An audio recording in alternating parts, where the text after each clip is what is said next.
नागपुर अगर जीता था भारत ने तो हार से सीख ली होगी दोस्तों न्यूजीलैंड ने। सीरीज का दूसरा टी20 आज खेला जाएगा दोस्तों रायपुर में। भारत 1-0 से आगे है। 1-0 की स्कोर लाइन को 2-0 में बदलने की कोशिश भारत की ओर से की जाएगी, तो वहीं न्यूजीलैंड की कोशिश होगी सीरीज में 1-1 की बराबरी को हासिल किया जाए। और अगर बात करते हैं भारत की, तो कई पहलू होने वाले हैं। सूर्य कुमार यादव की फॉर्म, टीम कॉम्बिनेशन कैसा होगा और अभिषेक शर्मा का क्या वही वाला अवतार एक बार फिर से रायपुर में भी वो क्या कंटिन्यू होगा। और टीम इंडिया की फील्डिंग जो साधारण रही है उसको सही करने की कोशिश इस दूसरे टी20 में भी भारत की रहने वाली है। तो प्रीव्यू की शुरुआत कर लेते हैं, इस सेकंड टी20 की बात कर लेते हैं और बात करेंगे बांग्लादेश क्रिकेट बोर्ड के ऊपर भी, बांग्लादेश क्रिकेट के ऊपर भी, क्योंकि उन्होंने साफ तौर पे कह दिया है कि हम नहीं लेंगे हिस्सा भारत में होने वाले टी20 विश्व कप में, क्योंकि सिक्योरिटी का कंसर्न उन्होंने बताया है। तो कितना बड़ा निर्णय उनके द्वारा, क्योंकि उनकी क्रिकेट का भविष्य अब क्या होने वाला है, क्योंकि ये कुल्हाड़ी पे पैर नहीं मारा है, ये पैर पे ही कुल्हाड़ी मार ली है।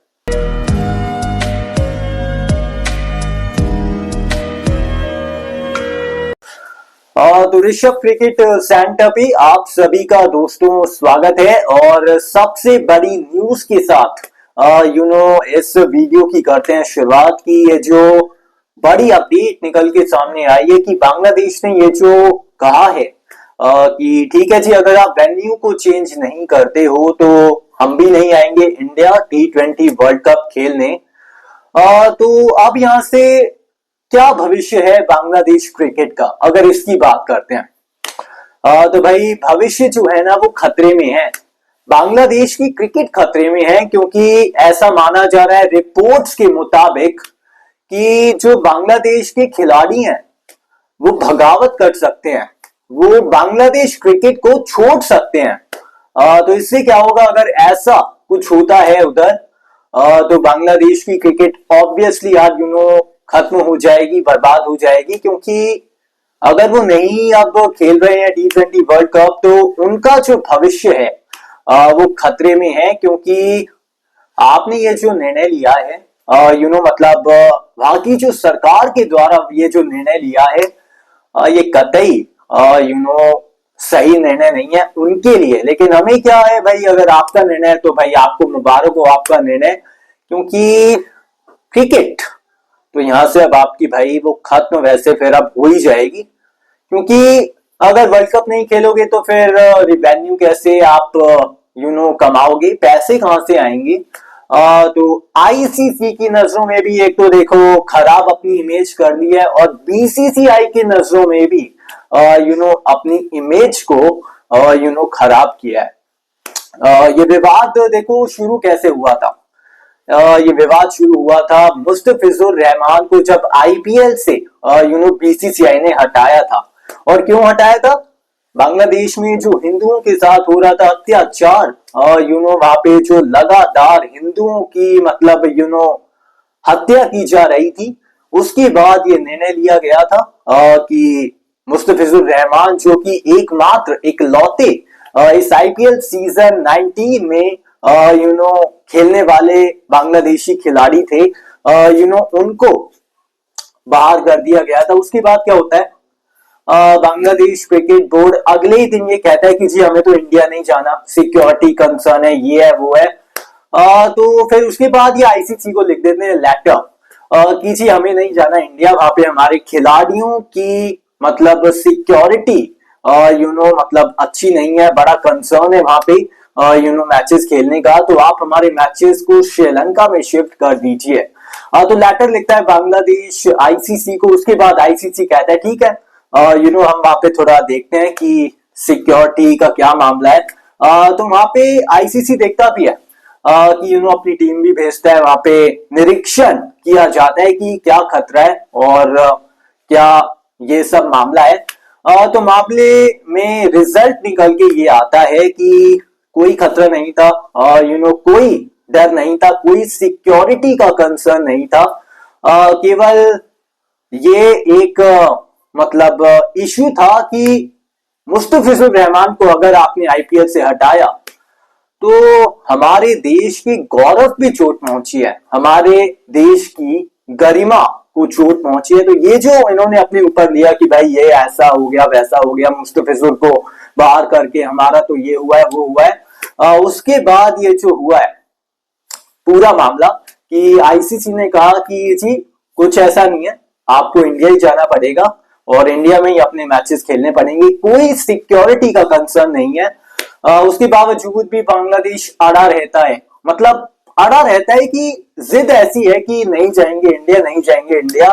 ऊपर से सपोर्ट जो मिल रहा है पाकिस्तान का, मतलब दोनों भाई एक जैसे, और उनकी ये तो देखो ना, मतलब पाकिस्तान का तो कोई लेना देना नहीं है, वो तो नहीं आ रहे हैं इंडिया, उनके साथ तो हाइब्रिड मॉडल जो हमने साइन किया था 25 वाली चैंपियंस ट्रॉफी में, और तो उनका तो कोई यहाँ पे पार्टिसिपेशन नहीं है, मतलब उनकी तो कोई यहाँ पे बात भी नहीं है, लेकिन फिर भी कूदे हैं। तो ये दर्शाता है कि ये क्रिकेट की हार हुई है। क्रिकेट के लिए ये अच्छा नहीं है, क्योंकि अगर बांग्लादेश नहीं आ रही है इंडिया तो वहां पे जो क्रिकेट फैन है उनके लिए नुकसान है, और उनकी जो यहाँ पे एक तरीके से आप मान सकते हैं कि कितना बड़ा लॉस है उनके लिए, क्योंकि एक तरीके से क्रिकेट की हार है ये कि बांग्लादेश ने ये जो डिसीजन लिया कि नहीं आएंगे इंडिया, इट्स ओके, अगर आप नहीं करते हैं वेन्यू चेंज तो हम भी नहीं आएंगे इंडिया। तो एक तरीके से क्रिकेट की हार है, लेकिन बांग्लादेश का जो भविष्य है यहाँ से वो कतई सुरक्षित नहीं है, क्योंकि हिंदुओं के साथ वहां पे जो हो रहा है अच्छा नहीं हो रहा है। और अगर वहां पे सब सही होता तो जो भारतीय सरकार है और जो बांग्लादेश सरकार है, जो दरार पैदा हुई है वो दरार पैदा ना होती, वो रिश्ते ना बिगड़ते, सब चंगा सी चल रहा होता। लेकिन वहां पे जो हुआ है हिंदूज के साथ वो भी तो सही नहीं है ना। वहां पे उधर की जो मोहम्मद यूनुस की सरकार है वो भी इस पे कुछ निर्णय नहीं ले रही है। तो एक तरीके से ये क्रिकेट की हार है, और बांग्लादेश आ सकता था खेल लेते यार, लेकिन नहीं खेल रहे तो मत खेलो, इट्स ओके। तो अब इस मतलब टॉपिक के बाद अब रुक करते हैं इस दूसरे T20 आई के टॉपिक पे। दूसरा T20 आई है, भारत के पास 1-0 की बढ़त है और 2-0 में बदलने की पूरी कोशिश आज रायपुर में भारत करने वाला है। पहले T20 आई की बात करते हैं तो भारत किस तरीके से जीता, कंसेक्यूटिव विक्ट्री थी, क्योंकि टॉस जीता था, न्यूजीलैंड ने गेंदबाजी करने का फैसला लिया था और अभिषेक शर्मा ने जिस तरीके से बैटिंग करी, 35 गेंदों में 82 रन, वही विस्फोटक अंदाज, उसी तरह से विरोधी टीम के हौसलों को पस्त करना, अपना दबाव बनाना, वो भरपूर हमने देखा था पहले T20 आई में, जिसके चलते एक अभिषेक शर्मा का ही तो अर्धशतक था। उसके अलावा अगर आप देख लें हार्दिक पांड्या के वो फिनिशिंग टचेस थे, रिंकू सिंह के वो फिनिशिंग टचेस थे, जिसके चलते भारत 235 के पार पहुंचा था। तो 48 रन से ये पहला मुकाबला भारत जीता था। लेकिन अब दूसरा T20 आई है और वो दूसरा T20 आई रायपुर में, और कौन कौन सी ऐसी मतलब बातें जिन पे गौर फरमाना होगा। एक तो पहलू ये हो जाता है कि फील्डिंग को आपको अपनी बेहतर करना होगा, क्योंकि हमने देखा था बड़ी साधारण फील्डिंग रही थी पहले T20 आई के दौरान टीम इंडिया की। ईशान किशन ने ये जो कैच टपकाया, ये नॉर्मल कैच था, आसान कैच था। अंतरराष्ट्रीय स्तर पे आप चाहते हो कि कोई कैच आप ना छोड़ो, लेकिन लट्टू सा कैच ईशान किशन ने वो छोड़ दिया था। रिंकू सिंह से भी एक ये कैच छूटा था। बड़ा रेयर होता है कि रिंकू सिंह जैसे फील्डर सीधे गेंद हाथ में आ रही है और उसको छोड़ते हैं, मुश्किल कैचेस को पकड़ते हैं। One of the greatest fielder हैं भारतीय टीम में रिंकू सिंह, लेकिन उनसे भी गलती हुई और एक रनआउट की अपॉर्चुनिटी को भी मिस किया था, वो संजू सैमसन ने किया था। तो फील्डिंग के स्तर को बेहतर करना होगा, क्योंकि T20 वर्ल्ड कप में अगर आपकी फील्डिंग ऐसी रहती है तो उसका आपको फिर खामियाजा भुगतना पड़ेगा। क्योंकि पुरानी कहावत है ना, मैं बार बार बात कर चुका हूं कि कैचेस को पकड़ो और मैचेस को पकड़ो। कैच अगर आप छोड़ोगे तो एक तरीके से मैच फिर वहां से निकलने के वो जो आसार हैं वो बढ़ जाते हैं। तो कैचेस विन मैचेस वाला फॉर्मूला अपनाना पड़ेगा, कैचेस को पकड़ना पड़ेगा, फील्डिंग के स्तर को उत्कृष्ट करना पड़ेगा, क्योंकि फील्डिंग अच्छी नहीं करी थी, उसमें सुधार हमें करना पड़ेगा इस दूसरे T20 से। और एक और पहलू रहने वाला है सूर्य कुमार यादव, मतलब 32 रन बनाए थे, अच्छे टच में नजर आए थे, लेकिन स्टार्ट मिलने के बाद एक बार फिर से वो अर्धशतक से चूक गए। 2025 में भी कुछ यही कहानी रही थी कि स्टार्ट तो मिल रहा था लेकिन बड़ी पारी नहीं खेल पा रहे थे। जब बैटिंग करते हैं सूर्य कुमार यादव तो लगता नहीं है कि इन फॉर्म है, लगता नहीं है कि फॉर्म से जूझ रहे हैं, लेकिन कुछ अच्छे शॉट्स लगाते तो हैं, लेकिन उसके तुरंत बाद थोड़ी देर बाद ही अपना विकेट गंवा देते हैं। और ये एक बड़ा इशू था 2025 में, लेकिन जब 2026 की शुरुआत हुई पहली T20 में नागपुर में, तो यहाँ भी सिमिलर रही कहानी। लेकिन उम्मीद करेंगे ये जो 32 रन बनाए, ये जो कॉन्फिडेंस वापस आया है, मतलब धीरे धीरे करके ही आता है ना, कि जब आप पिच पे समय को व्यतीत करते हैं, जब आप गेंदे खेलते हैं, तो वो कॉन्फिडेंस लौटता है पुराना वाला। और उम्मीद करते हैं ये कॉन्फिडेंस लौटा होगा और बहुत जल्द इस दूसरे T20 में हमें कप्तान सूर्य कुमार यादव के बैट से वो 50, 60, 70, 80, 100 रन वाली पारी वो बहुत जल्द देखने को मिलने वाली है। ये पूरी उम्मीद है, क्योंकि अगर रन नहीं बनते हैं, अगर आप वर्ल्ड कप में जाते हो ऐसे ही मतलब एक भी 50 नहीं है, एक भी 100 नहीं है, बैटिंग वो अच्छी नहीं हो पा रही है, बड़ी पारियां नहीं आ पा रही हैं, तो कहीं ना वो दबाव आपकी कप्तानी में फिर वो दिखता है, ऑन फील्ड में फिर वो दबाव वो नजर आता है। तो इसलिए कह रहे हैं कि रन बना लीजिए कप्तान साहब और अपनी फॉर्म को पा लीजिए, क्योंकि 32 रन जो बनाए थे वो बड़े अच्छे नजर आए थे, लेकिन दोबारा से एक बड़ी पारी की बेहद जरूरत है कप्तान सूर्य कुमार यादव को।